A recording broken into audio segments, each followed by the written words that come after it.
दोस्तों, क्या आपने कभी सोचा है, जो स्वयं संसार से विरक्त हो, जो न धन चाहता हो, न सुख, न महल, न परिवार, वही वैरागी शिव विवाह के बंधन में कैसे बंधे? और दूसरी ओर एक राजकुमारी होकर भी जिसने महल छोड़ दिया, भोजन छोड़ दिया, नींद छोड़ दी, वह पार्वती इतनी कठोर तपस्या क्यों करने लगी? आज की कथा सिर्फ विवाह की कथा नहीं, यह प्रतीक्षा की कथा है, यह त्याग की कथा है, और यह उस प्रेम की कथा है जो पाने के लिए नहीं, खोने के लिए किया गया। वैरागी शिव का संसार। हिमालय की ऊंची चोटियों पर एक योगी ध्यान में लीन था। उसके शरीर पर भस्म थी, गले में नाग थे, नेत्र अर्धनिमीलित थे। वह शिव था, वैरागी शिव। उसके पास कुछ नहीं था, पर वह सब कुछ था। देवताओं ने कहा, शिव सबसे महान हैं। मनुष्य ने कहा, शिव सबसे अजीब हैं। क्योंकि जहां लोग जीवन से प्रेम करते हैं, वहां शिव मृत्यु के बीच रहते थे। जहां लोग संगीत चाहते हैं, वहां शिव मौन में रहते थे। उनका जीवन किसी से जुड़ने के लिए नहीं था, बल्कि सबसे छूट जाने के लिए था। पर इसी मौन में एक दिन एक हल्की सी हलचल हुई। शिव के भीतर पहली बार एक अनुभूति जगी। क्या केवल त्याग ही पूर्णता है? पर्वतराज हिमालय के घर एक कन्या जन्मी, पार्वती। राजकुमारी थीं, सुख सुविधा में पली, पर उनका मन खिलौनों में नहीं लगता था। जब वे छोटी थीं, तो शिव की मूर्ति बनाकर उसे निहारती रहती थीं। कोई पूछता, तुम क्या चाहती हो? वह कहती, मुझे वही योगी चाहिए जो संसार को छोड़ चुका है।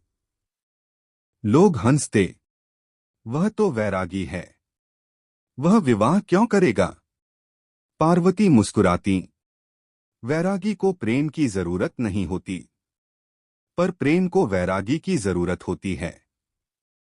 धीरे धीरे उनका प्रेम इच्छा नहीं रहा, वह साधना बन गया, तपस्या का आरंभ। पार्वती ने निर्णय लिया। उन्होंने महल छोड़ा, गहने उतारे, रेशमी वस्त्र त्याग दिए और वन में चली गईं। उन्होंने कहा, अगर शिव संसार को छोड़ सकते हैं, तो मैं सुख को छोड़ सकती हूं। उन्होंने फल फूल छोड़े, फिर जल छोड़ा, फिर अन्न छोड़ा। देह कमजोर होती गई, पर मन मजबूत होता गया। सूरज जलाता, वर्षा भिगोती, ठंडी हवा काटती, पर पार्वती न हिली न डिगी। उनकी आंखों में आंसू नहीं थे, बस एक ही वाक्य था, शिव मिले या न मिले, मैं टूटूंगी नहीं। शिव की परीक्षा। शिव ने सोचा, यह प्रेम है या केवल आकर्षण? वे वृद्ध साधु बनकर आए। कहा, कन्या, जिसे तुम चाहती हो वह अजीब है, श्मशान में रहता है, भूतों संग घूमता है। पार्वती बोली, वह मृत्यु के बीच रहता है, इसलिए मुझे जीवन सिखाएगा। शिव ने कहा, वह तुम्हें सुख नहीं देगा। पार्वती बोली, मुझे सुख नहीं चाहिए, मुझे सत्य चाहिए। शिव ने कहा, वह कभी तुम्हारा नहीं बनेगा। पार्वती बोली, मैं उसकी नहीं बनना चाहती, मैं उसमें विलीन होना चाहती हूं। शिव का हृदय कांप उठा। वैराग्य पहली बार द्रवित हुआ। वैरागी का निर्णय। शिव ने सोचा, मैं सब छोड़ चुका। शिव की परीक्षा 8 मिनट। शिव ने सोचा, यह प्रेम है या केवल आकर्षण?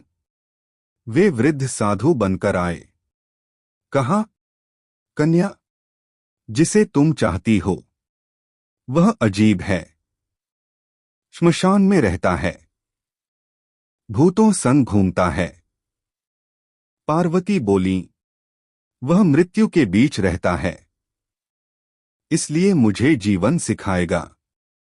शिव ने कहा, वह तुम्हें सुख नहीं देगा।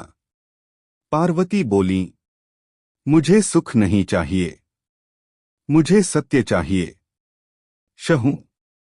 पर इस स्त्री ने अपने लिए सब छोड़ दिया। वैरागी ने समझा, त्याग दो तरह का होता है, एक जो भागता है और एक जो ठहरता है। शिव बोले, अगर शक्ति ही साथ न हो तो चेतना अधूरी है। और उन्होंने विवाह स्वीकार किया। विचित्र बारात। शिव की बारात निकली।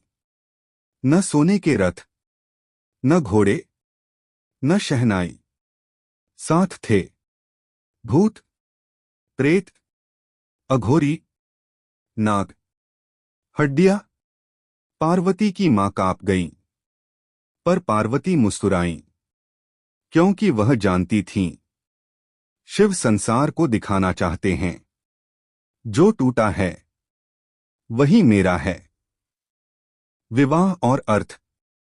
विवाह हुआ, पर वह केवल दो शरीरों का नहीं था, वह था त्याग और प्रेम का मिलन।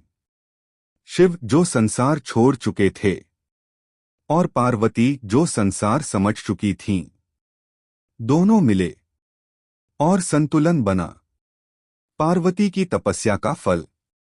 पार्वती ने शिव को पाया नहीं, उन्होंने शिव को समझा।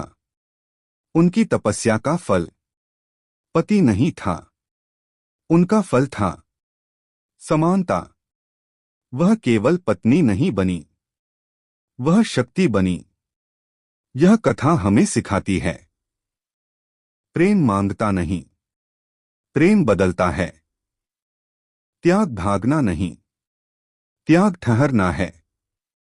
और वैरागी का विवाह यह बताता है, जीवन छोड़ने से नहीं, जीवन समझने से पूर्ण होता है।